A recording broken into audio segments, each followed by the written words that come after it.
Hello everybody, Brother Al here with another road trip update.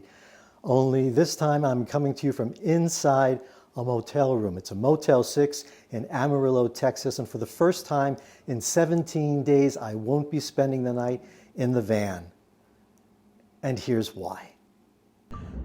Time for a little bit of drama. I am stuck, broken down on Interstate 40 East. Currently awaiting a tow truck. So I finally made it to California, whereas for at least right now, all out-of-state visitors have to quarantine for 14 days.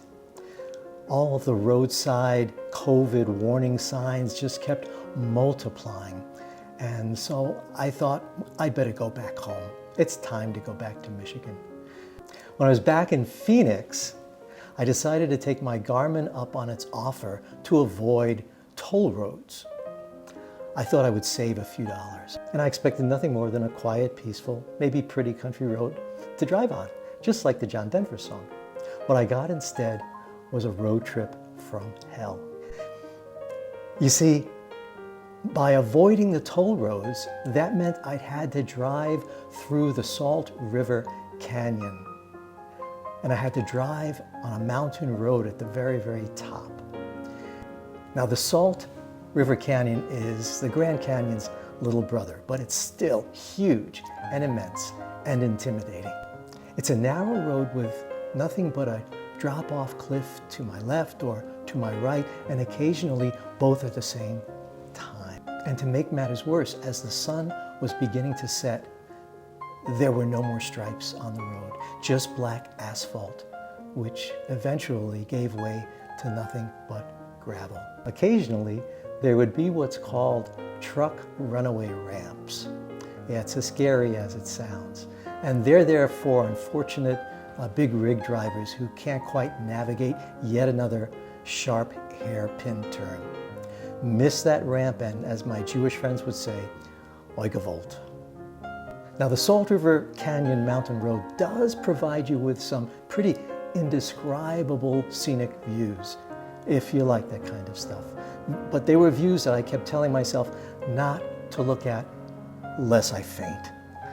And one song kept playing through my head all the way till I reached the end of that road.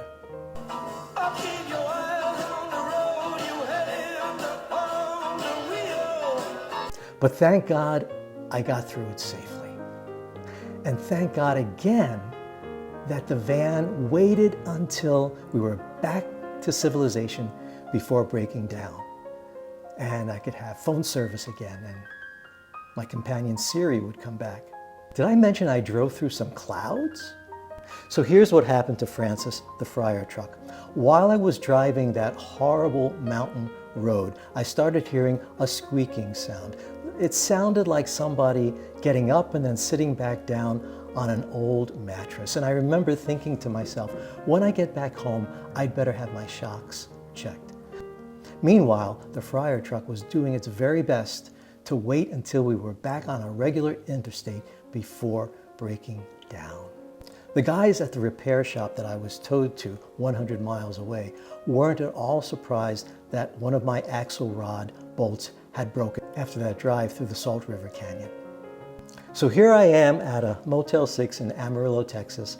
I'm waiting for the Fryer truck to get out of the hospital, which should be tomorrow. And then it's back to Michigan. And believe me, I'm taking toll roads all the way back.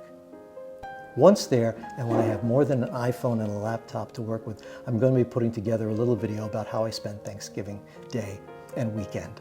Some pretty wonderful things happened to me that I can hardly wait to tell you about.